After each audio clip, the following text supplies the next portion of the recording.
This is Energy of Business Moments with Michael Sipe, the show that takes you around the world to share interviews with some of the most successful and relevant people on the planet. Hear their stories and get the most important business lessons they have learned on their road to success, and get exclusive advice on how to implement their business success into your life and business. Energy of Business Moments is brought to you by the Strategic Advisor Board and your host, Michael Sipe. Hello, everyone. Welcome to the Strategic Advisor Board Energy of Business Moments podcast. Today, we have Katie McConnell Olson. She is a national search consulting company that specializes in rapid growth opportunities and businesses. Katie, welcome to the show. Thank you. Hello. Excited to be here. Good. Well, you bring a lot of energy to the hiring business, and I would love to hear a little bit more about that and how you got into your business. Yeah, absolutely. So life is a checkerboard, right? And that's exactly what happened. So my degree is in accounting, of all things. How does an accountant get into the people business, right? Accountants, people think, oh, the green eye shade, and they don't like to talk to people. And I joke and say, well, those are tax accountants, not auditors and consultants, right? But nonetheless, ended up in public accounting, hopscotched through two public accounting firms, and really fell in love with businesses and just the bones. And Michael, I know you could, this probably resonates for you, is the bones of what makes a business operate. And it's so easy to, as an outsider and especially as an auditor, to look at the financial roadmap and say, well, if I was in charge, I would do this different, or maybe we could do this. And these ideas that you can bring to the table and only affect so much change. So ultimately, I ended up involved in the startup world, creating my own impact and change.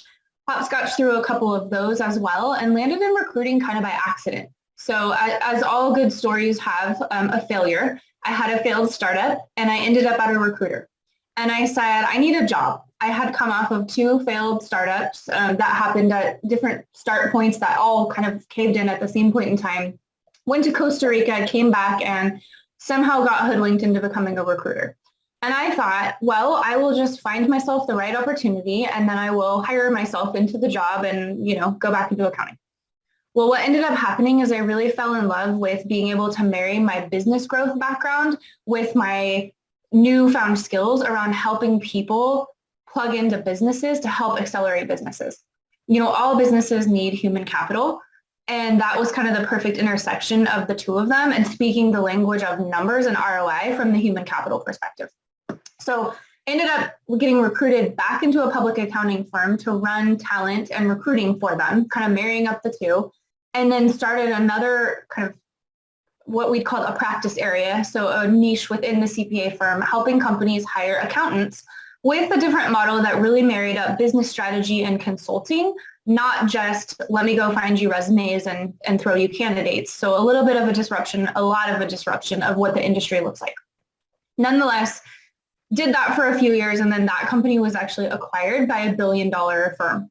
And my heart being with, driving a speedboat rather than a Titanic-sized cruise ship, that wasn't where my heart was. So ultimately, I decided to make an exit. I tried it. I stayed for a year, and that $1 billion environment was just total culture shock, blew my hair back, and decided, okay, this isn't for me. I'm going to just hop on the struggle bus and start another business. And here we are 5 years later and running my company, which brings us to today. We do not just accounting, but all kinds of back office roles. So accounting, administrative, human resources, operations, sales, customer service, anything kind of executive level, across all the verticals of a company all over the US for rapid growth businesses. And now I have all kinds of good dinner time stories because there's never a dull moment in this business. No, it does not sound like dull at all. In fact, what sounds interesting too is that path you had, the trajectory included of getting to where you are today, it all makes sense. You followed your passion a little bit, you followed where industry should be leading you, and kind of came to the conclusion that your impact and your footprint is right where you need to be today. And being able to do that and serve in that way because of all that experience you've had makes tremendous sense. So thanks for sharing that. Yeah, it's interesting too, because the market shifts all the time with technology and innovations and automations, things that have been manual, especially with COVID, right? That just accelerated our use of technology tenfold. Zoom used to be a maybe once in a while thing. Now it's a 5 times a day thing. And how we've had to catch up with that and incorporate that into the human capital cycle is the job changes all the time. We're constantly learning about new tools or figuring out new ways to do things that we didn't do that way 3 or 4 years ago. And, that's a microcosm of time. You think 3 years, but so much has changed. Yeah, I am a strong believer in the ability to find opportunity and move into that space. It's a market area that has not been served yet, but when one sees that and can move into that space ahead of everybody else, it gives you obviously a leg up in a business sense, but at the same time, it's that new territory and exploring and learning new ways to serve people. So thanks. That's a really good insight. Well, along those lines of going into new areas and having some, what I would say, higher energy, that higher thought and emotion, the higher vibration there, that can be found in business quite often, especially amongst owners. So we can have some highs in our business. How about you share a little bit about one of your recent highs that might be of interest to our listeners? I think it's all about celebrating the little things every day. And I feel like sometimes we get so caught up on, the big high has to be the successful exit. And it's about enjoy the journey and enjoying the struggle, because it is, especially for small business and rapid growth businesses, it's a struggle all the time. And it's peppered with highs and lows every single day. So I think it's important to take a step back and celebrate those. For me, what gets me up every morning, and I think my team also, is we get to help affect business impact every single day. We've watched companies go from 50 million to 200 million over the past 3 years, and we've hired 30 people a year for those companies. So we've been so much a part of that. And the win is when we get the offer.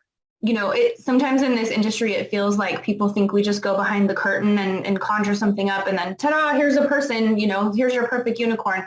That's not what happens. There are tons and tons of hours and brute force and so many ups and downs through, they didn't call me back. They took another offer before we got to them. They declined our offer at the 11th hour. So when we put 40, 50 hours into that search for our client, the client really, really wants that person. I know that this person is the person that's going to get me from here to here. And we can make that happen for them, and they accept the offer. We celebrate. We have a bell in our office that says ring bell for champagne. So we ring the champagne bell and we make it a celebration. And, sometimes we go a couple weeks without a champagne bell ring. Sometimes we have 3 in a week. And that's a high that makes us all celebrate together as a team. I'm proud of that culture that I've created around the champagne bell and been able to do that a little bit in a virtual environment too, which to me, those are the highs that keep us getting up every day. Yeah, that is awesome. I love the energy you bring to that, because one of the highest emotions of the energy piece as a person is gratitude. And so that champagne bell is that gratitude moment. And the more, not only do you accept and recognize it, but then when your team does, and they rally around that, and collectively the energy of your business rises, and you're able to withstand some of those stressors and challenges that come your way. And like you said, there are definitely some low moments that come. So how about you share a little bit about maybe one of the low moments that you've observed and maybe something that we could do about it? Yeah, that's a tough question, because there are so many challenges, right, that we're all faced with. I think something that we've all faced as a small business owner is a hire that didn't work out. And I don't necessarily want to say a bad hire, because sometimes I think we hire good people and maybe we don't create the right conditions, or especially in a rapid growth business, we're just moving so fast that, at 90 days, you're not new anymore. You're the most seasoned person on the team, and now you're promoted and you're the lead in charge of all the other new people. And in a larger organization, there's much more of a growth path to foster that, where 90 days is you're still brand new. And so expectations are different. And I've had that too. And I, had that recently. And I would say that is one of the lower points. And to your point about gratitude, there's so much gratitude in that struggle of learning how to be a better consultant. So you can say, well, what did I do and how am I seeing this show up for my clients too? So I can impart that wisdom. However, it doesn't change the consequence, and what it means when you're in rapid growth and you do have a hire that is malaligned, that doesn't work out for one reason or another. So that happened to happen concurrently for me with another employee that decided to move on. And this, lends itself to a whole separate piece of a conversation around the market. She got a job offer for more than twice what she was getting, and 100% remote.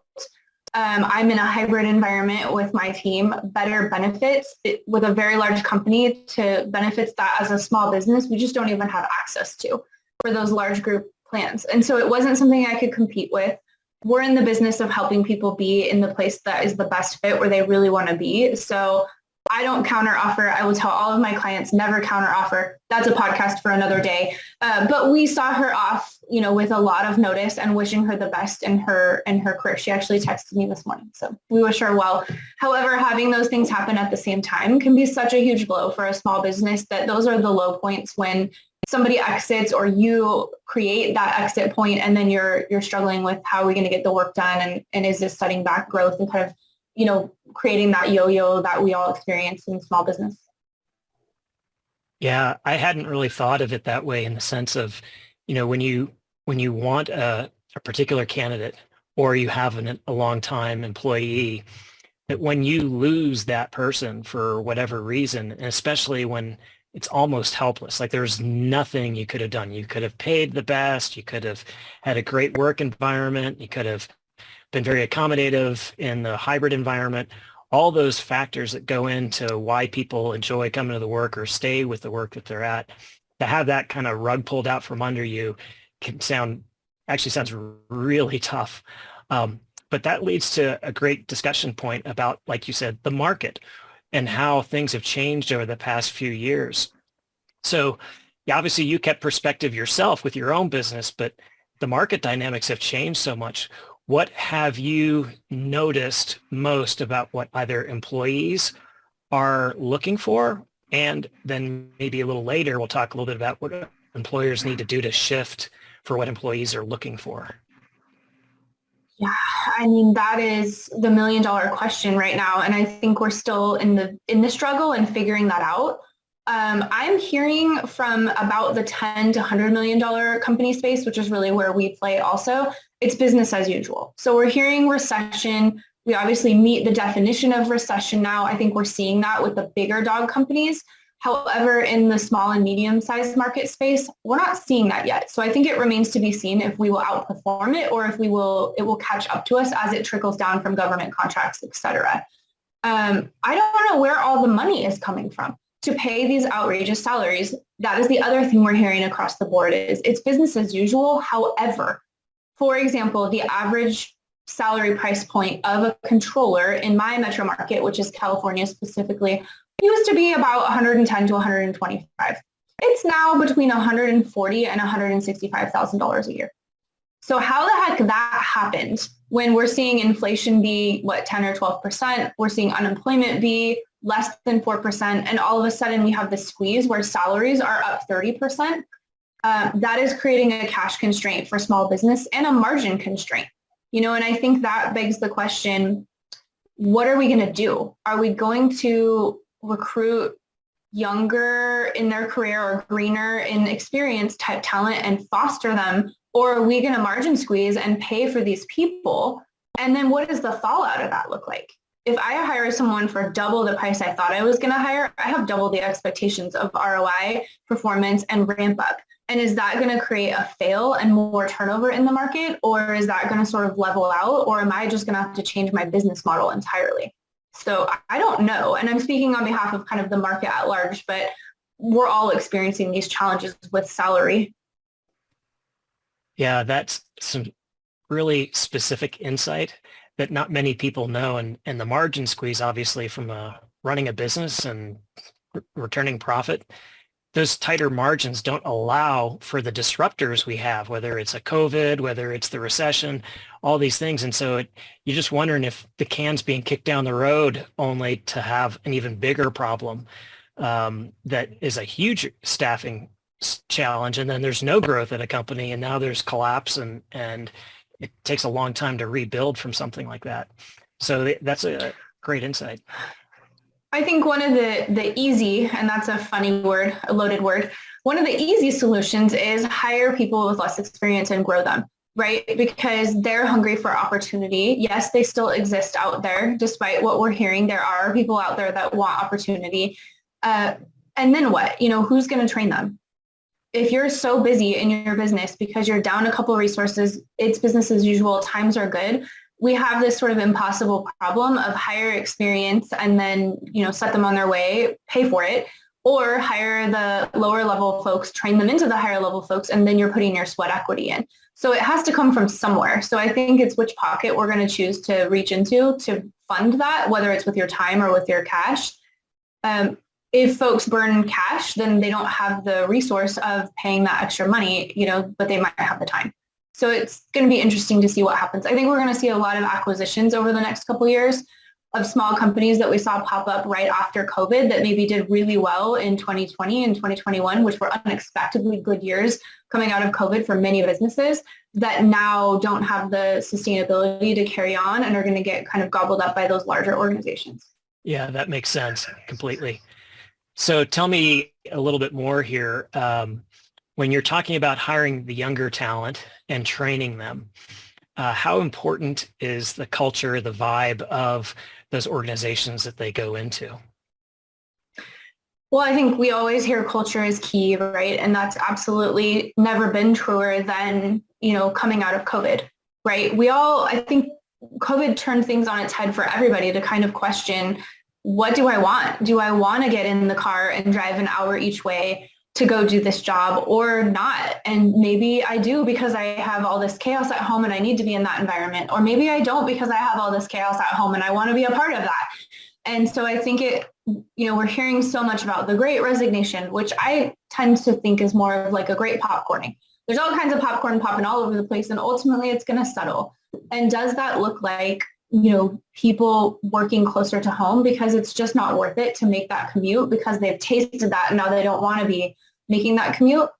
Probably, right? We're seeing a lot of companies move their locations. We're seeing more people say, I don't want to do this. And I worked there until they brought me back into the office. And now I don't want to go back. So I'm going to quit without a job and I'm going to find something closer to home.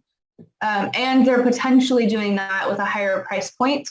And there's such a market scarcity for certain roles that they're able to do that and the market's allowing it. So are we seeing a huge, exodus of the workforce? In certain sectors, potentially. I think it's more of a popcorning of where people are going to work and a lot of freelancing that's going on right now because it offers freedom, or at least you think it does. I'll talk to any small business owner, they'll tell you otherwise after a few years, right? But half joking, half not. But that we wanted that so bad and it became such a core value for employees during COVID that they're popping up their own gig because they're valuing freedom over money. Go figure. Yet then the salaries are so high. I don't know. Well, the popcorn effect definitely can be a good example of why that some of those salaries have gone up in those areas, in those niche areas. And that makes sense. And then, of course, people saying, yeah, I have my values. And whether it's driving less to work or those freedom pieces, those are significant sort of energy inputs that people have individually, and then it obviously becomes a collective kind of thing where in that trade or in that industry niche that everybody's kind of feeling that way. And so it's not a great resignation, like you said. It's more like people coming to realize there's some things that I value more in my life, and where can I find that?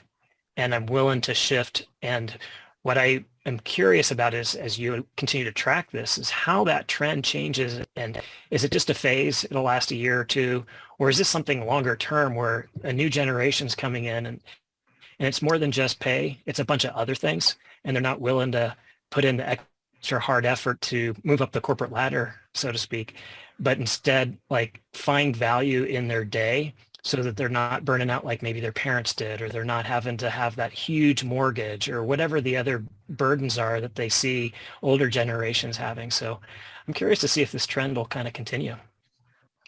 I am too. It is fascinating to watch all of this happen. And I think we have a little bit of a market squeeze in that we have a generation, the Gen Z, that's kind of graduating right now and entering the workforce for the first time saying, well, I want to have both, which is like our old school generation is like, well, you can't, work is supposed to be hard. It's supposed to suck, right? Embrace the suck. You go in every day, you grind away. And if you're lucky, we'll get you a gold watch after 20 years and you should be happy that you exist here. It's like, well, wait a minute. That's all kind of been turned on its head.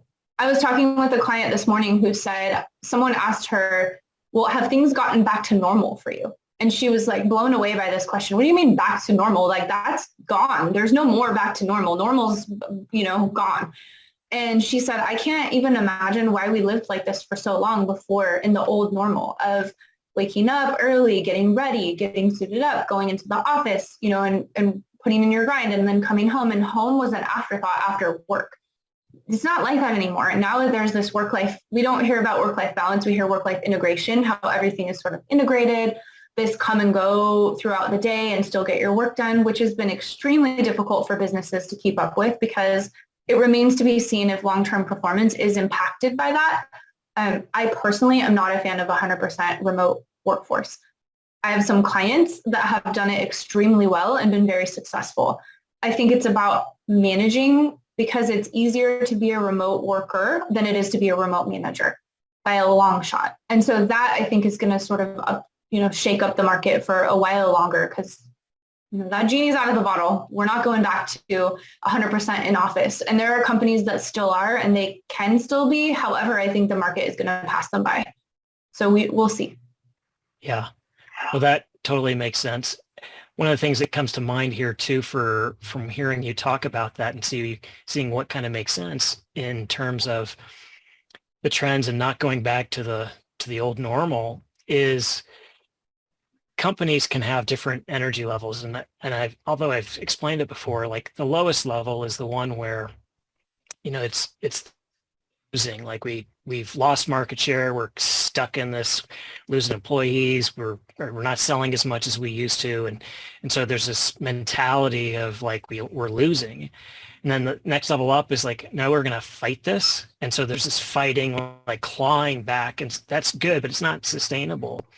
And then higher up at sort of level 5 is this ideal workforce state where there's collaboration, where people work together, they understand each other. And so from an ability to do that and be collaborative, I think you're spot on in the hybrid sense of it's hard to do that remotely.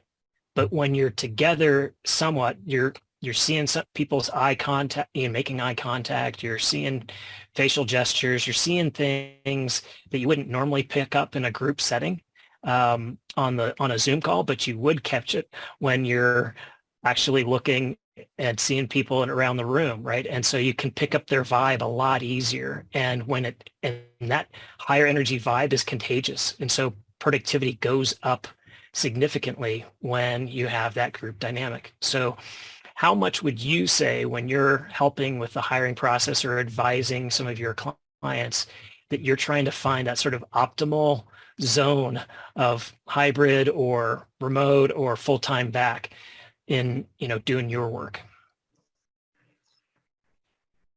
Some really great points and a couple of thoughts I want to come back to.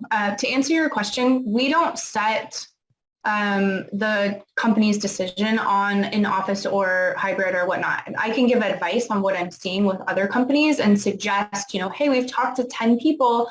None of them are interested in your opportunity because they all only want to work a hybrid. Or in order to not work hybrid and go in office full time, this is the price point that the market is commanding. So I can bring information and education to companies, but ultimately they know their office and their team best. And I think, it's up to all business owners to kind of turn the dials, turn the knobs and see what works, what doesn't work, and how they can tweak that in their own organization. So I don't unfortunately get to affect that fortunately or unfortunately, I'm kind of glad I don't have that burden on my shoulders because those are big decisions.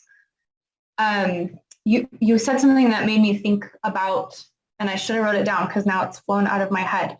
Oh, I think generational diversity is going to become more important again. We were talking about, the Gen X and the Gen Y and the millennials and all, 10 years ago, it was millennials, like we were being blamed for everything. And now all of a sudden we're, it's the Gen Z people. So we've passed the blame, thank goodness.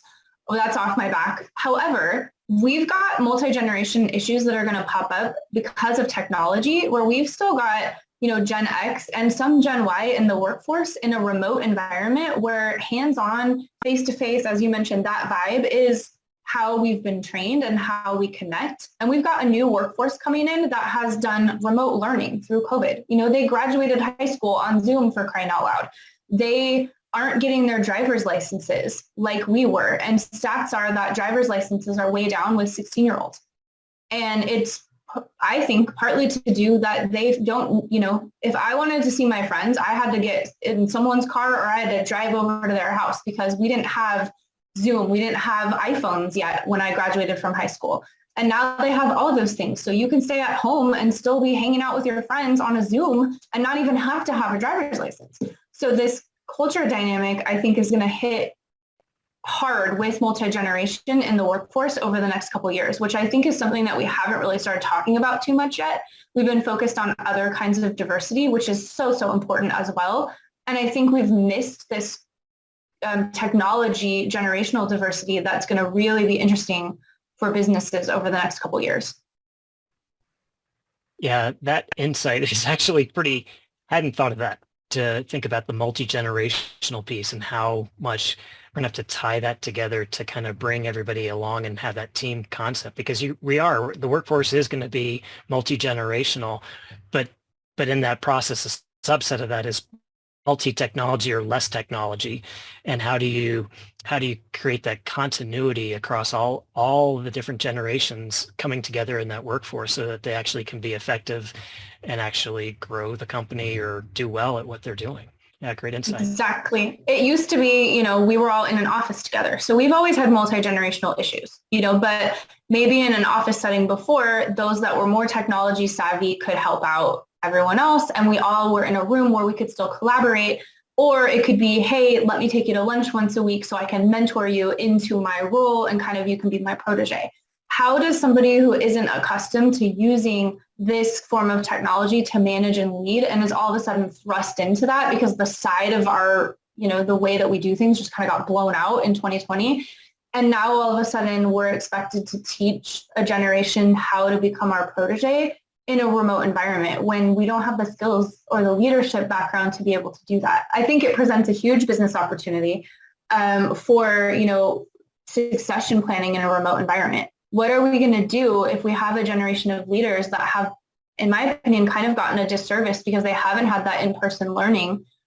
And all of a sudden, there's a whole group of people ready to retire, and who's going to take over? Yeah, you hit the nail on the head there. What are they going to do?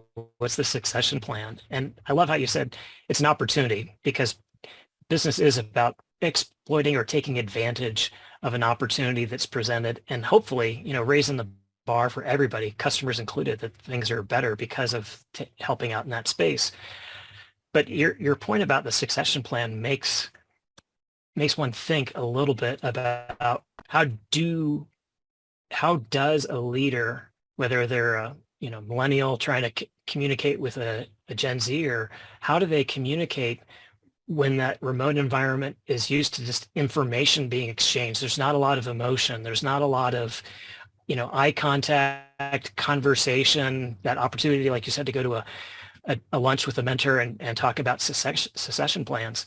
That's just not really there. So finding a way to bridge that communication gap seems to me like that's going to be the heart of it. And it's not going to be formulaic. It's going to have to be some sort of like a way to connect and bond with people in a way that we haven't done before very well.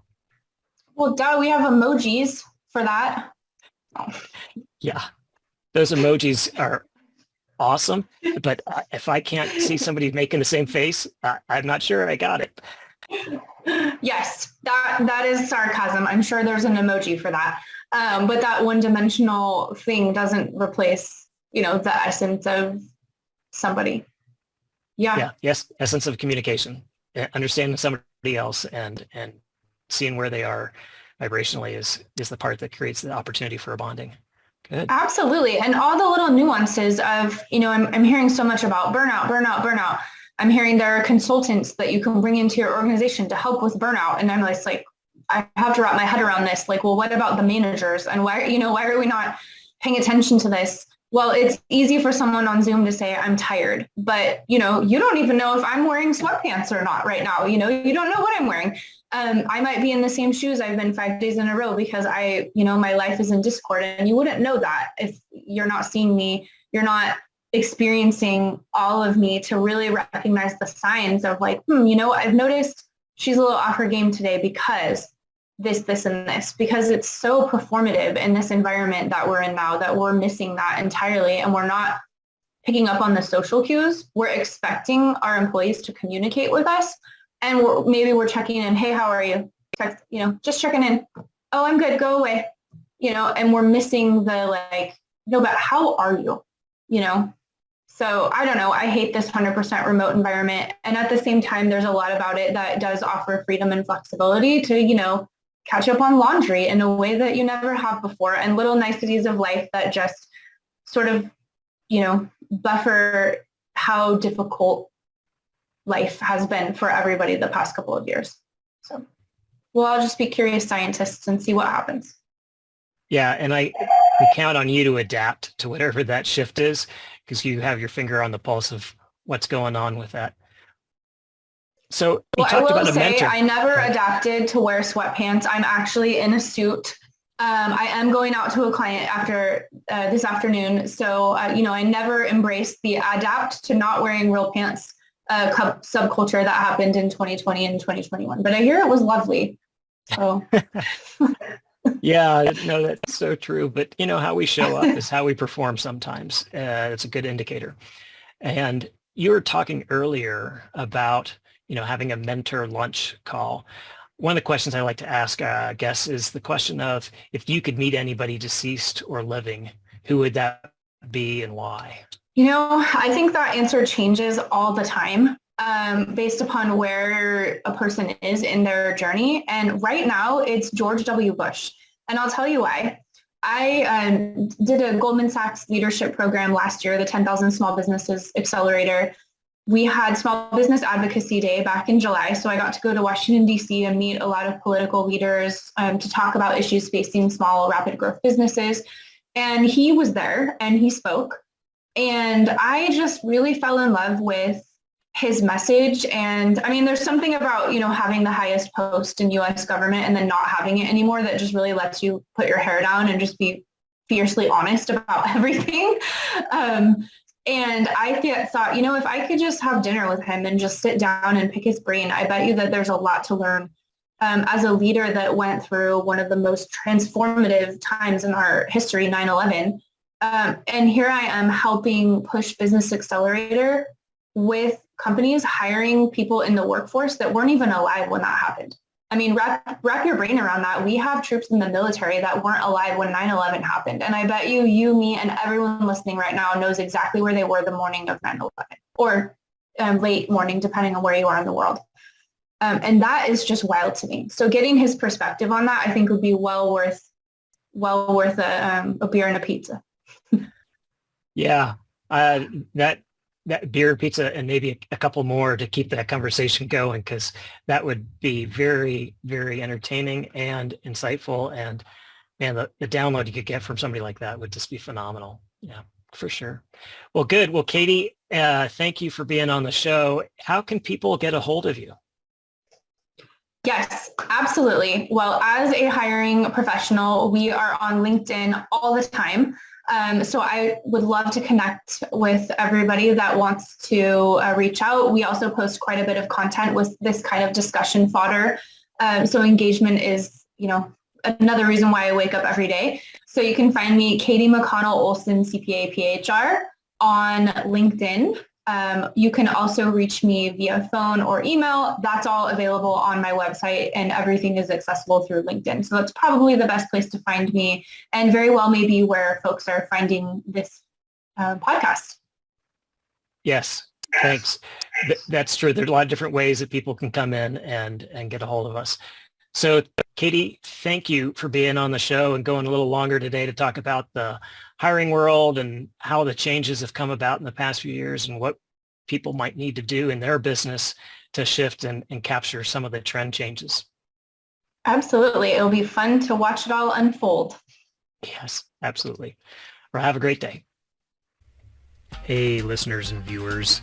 If you enjoyed the discussion and want more, you can learn how to raise the energy of your business at the SAP website or my own website, sipecoaching.com, where you can find specialized programs and offers to help you grow yourself and your business. Have a great day. Thanks for listening to Energy of Business Moments with your host, Michael Sipe. Please leave your feedback and visit strategicadvisorboard.com to get the latest and greatest business advisement on the planet. Follow us on social media for updates, and we will see you on the next episode.